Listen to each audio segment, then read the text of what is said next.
All right, so you wanted to really get into 100 Years of Solitude, huh? Well, today is your lucky day. We're about to walk right into Macondo. This town, I mean, it's so well described, you can practically feel the heat and humidity. We'll be looking at excerpts from the English translation of Gabriel Garcia Marquez's masterpiece. So, yeah, get ready for things to get a little magical. You know what really gets me about this book is how it just blends like real historical events with these fantastical elements. Like you're reading about Colombian history, but then bam, magical realism hits you right between the eyes. It's a crazy ride. Well, strap in because, trust me, we're not just going to skim the surface. We're going deep. We're going to uncover how Macondo was founded, get to know the legendary Buendia family, and we'll see how their choices, their actions shaped the town's fate. And hey, maybe it'll even get you thinking about your own choices. Yeah, and this isn't just like some escape into a fantasy world. This book, it tackles some really huge themes like love, loss, ambition, and those patterns. The ones we keep repeating in our own lives. We'll get to some wild scenes too. Imagine a town, can't sleep, insomnia has taken over. Or picture a woman just folding laundry and poof, she ascends right into heaven. Okay, well, let's back up a sec, take it from the top. Where does this whole saga begin? It all starts with a journey, naturally. José Arcadio Buendía, the big patriarch of the family, he leads a group of people across these treacherous mountains.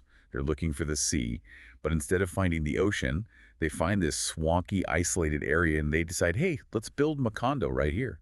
So they don't find what they set out for, but they end up making something totally new in this unexpected place. They're pioneers in a way. Exactly. And José Arcadio Buendía, he's a trip. He's a dreamer, but he's practical too. Obsessed with inventions, new gadgets, always tinkering. And he has this vision of Macondo like it's utopia, this place where no one dies. That's ambitious, to say the least, especially considering they're in a swamp.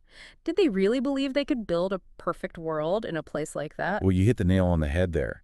That's what drives this whole story, that clash between, like, dreams and reality. Okay. And then it gets even more complicated when this band of gypsies, led by Melquiades now, he's a character, they arrive, bringing not just cool stuff like ice and magnets, but also news of the outside world. I bet that was a real wake-up call. Suddenly they know how isolated they truly are. Oh, it definitely added a whole new layer of complexity. It's like they're looking at everything they built through fresh eyes. Speaking of complex, we can't forget the heart of it all, the Buendia family. What can you tell us about this crew? Oh, they're a force to be reckoned with, believe me. Mm-hmm. You've got José Arcadio and Úrsula, his wife. She's the matriarch, the glue that holds them all together. They have two sons, José Arcadio, who's a lot like his father. And then there's Aureliano, born with his eyes wide open. It's like he was destined to see the world differently right from the start. And then there's Rebecca, their adopted daughter. She arrives with a bag of her parents' bones. Wait, a bag of bones? That's a little, intense, isn't it? What's her deal? Her whole past is a mystery. Nobody knows where she comes from or what happened. And at first, she only eats dirt and whitewash. Super weird. But Ursula takes care of her, helps her join the family. Sounds like there's no shortage of drama with this family, even early on. Oh, it definitely ramps up. I mean, one of the first big conflicts is this duel. José Arcadio ends up killing Prudencio Aguilar, a rival who'd insulted him. But this act, this killing, it comes back to haunt the family, literally for generations. Okay, so they've built this town, they've started a family, and now they're dealing with the consequences. So much for utopia, huh? You got it. The weight of what he did, the fact that Prudencio Aguilar's ghost is literally haunting them, it forces them to leave Macondo, the town they just built, and they set off on this tough journey back through the mountains, looking for a clean slate, a way to outrun their past. Almost like they're running from their own creation, but, well, you can't really outrun yourself, can you? That's where things get really interesting. After months of brutal travel, they end up right back where they started, Macondo. It's like fate is dragging them back, saying, nope, you can't escape. This feeling of being stuck, of repeating patterns, is something we see throughout the book. It's like they're trapped in a web of their own making. Yeah, and that's a good place to pick up next time. We'll dig deeper into the lives of the Buendias, explore the magic that infects Macondo, and see how this repetition just keeps shaping their lives. Welcome back to our deep dive into 100 Years of Solitude. So last time, we left the Buendia family back in Macondo, their dreams of utopia kind of shattered by that duel and, well, that ghost. Right, and as we keep going deeper into this book, we see this idea, this theme of repeating things, of always being tied to the past. It plays out in some really fascinating and sometimes, well, really sad ways. It really makes you think, like, do these characters ever really have a choice, or is their fate already decided by what came before?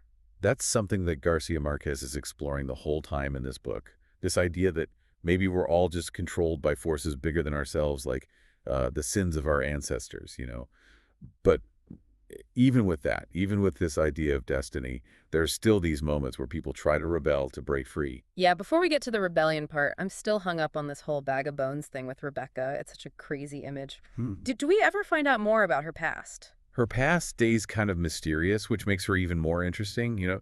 She does become part of the family eventually, but that image of her carrying her parents' bones, it just shows you how deep her trauma goes, how connected she is to the past.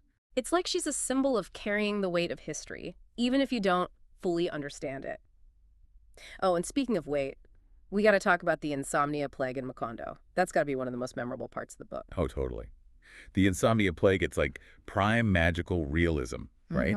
It starts simple enough, nobody can sleep. But it quickly becomes something, well, something much weirder and creepier. They start forgetting stuff, can't remember the names of everyday things, like they're losing themselves. I remember that part where they have to label everything in town just to get by, like, this is a cow, this is a tree, this is my wife. It's kind of funny in a dark, messed up kind of way, but also really unsettling. Exactly. And it's not just forgetting facts, it's like they're losing their identity, their connection to everything that came before. And in a way, I mean, that's kind of like when history gets rewritten or forgotten in our own lives, right? Right. It reminds us how important it is to remember, to hold on to our stories, both personal and the big ones that we all share. Yeah, it makes you think. So anyway, the townspeople, they try everything to fight this plague. Dancing till they drop, telling the same jokes over and over, hoping to tire themselves out. But you know who comes to the rescue? Melquiades, the gypsy. He brews up a potion that brings back their memories, reconnects them to who they are. So even in this crazy magical situation, there's a little bit of hope. But, well, things in Macondo, they don't exactly stay peaceful for long, do they? What's the next big wrench thrown into the works? Well, this whole cycle of good times and bad times, it happens on a bigger scale when the banana company shows up. It's like their own version of a gold rush. But things get ugly. The banana company, right? That's a turning point, isn't it? They bring progress, new stuff to Macondo, but also exploitation and, well, tragedy. Exactly. At first, everyone's excited, right? New jobs, new technologies, a sense of, like, prosperity they haven't seen before. But pretty soon, it becomes clear that this progress, it's coming at a cost, a steep cost. Like their lives are being controlled by this outside force. It's not about bananas anymore. It's about power and greed, right? Right. Absolutely. The workers realize they're getting screwed over, so they go on strike, demanding better pay, better conditions. But the company, they don't mess around. They respond with force, and it ends in a massacre. Thousands are killed. Oh, that's one of the most disturbing scenes in the book. The way Garcia Marquez describes it, it's almost unreal, surreal. Yeah, it's powerful for sure. Like, he's showing the dark side of greed, of unchecked power.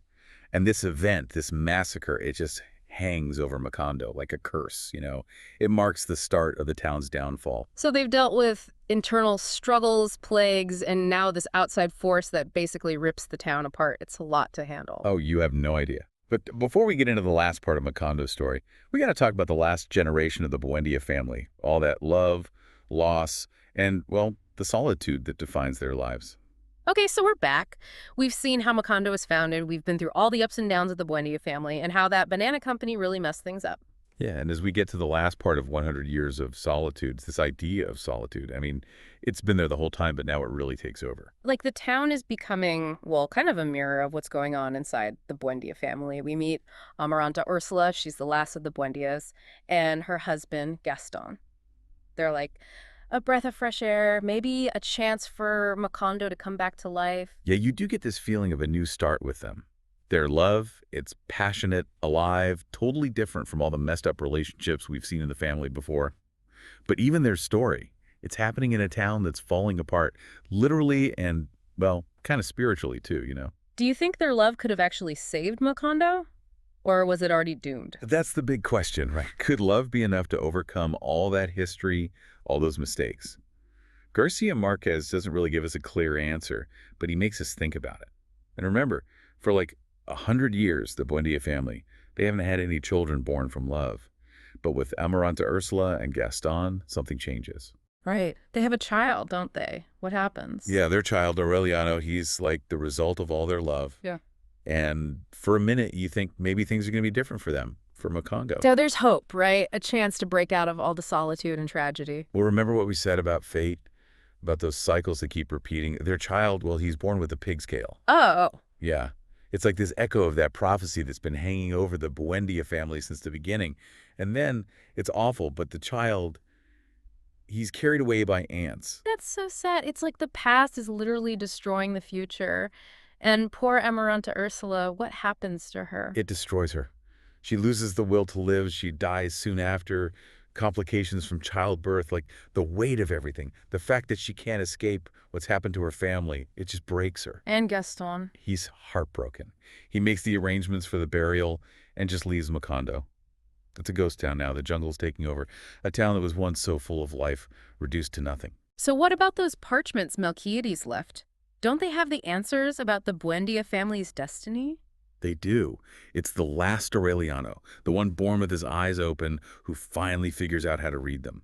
And he realizes that the parchments tell the whole story of his family, past, present, future, even their downfall. It's all there. He's reading about his own life as it's happening. That's mind-blowing. Right. And as he gets to the last lines, this whirlwind hits Macondo, and the town is just gone, wiped off the map, just like the prophecy said. Wow. So in the end, Macondo and the Buendia family, they're just erased. That's a dark ending. It's not exactly a happy ending, that's for sure. But even though it ends in destruction, there's still a glimmer of hope, I think. By telling this story, Garcia Marquez, he's asking us to think about our own lives, our families, the things we do over and over again. He's showing us who we are, the good and the bad. Like a wake-up call saying, hey, break free from those cycles that are holding you back. Learn from the past and make a better future. Yeah. And he's saying that even when you feel alone, you're not really alone in your struggles. Our experiences, good and bad, they're all connected. We're all part of this big human story. If you haven't read 100 Years of Solitude yet, I really recommend it. Experience the magic of Macondo for yourself. It's a powerful book that'll stay with you. Yeah, keep an open mind and open heart. And remember, even in the solitude of Macondo, there's this deep truth about what it means to be human, something that can connect us all. Well, that's it for our deep dive into 100 Years of Solitude. We'll be back soon with another deep dive into some more amazing ideas and stories. Thanks for listening.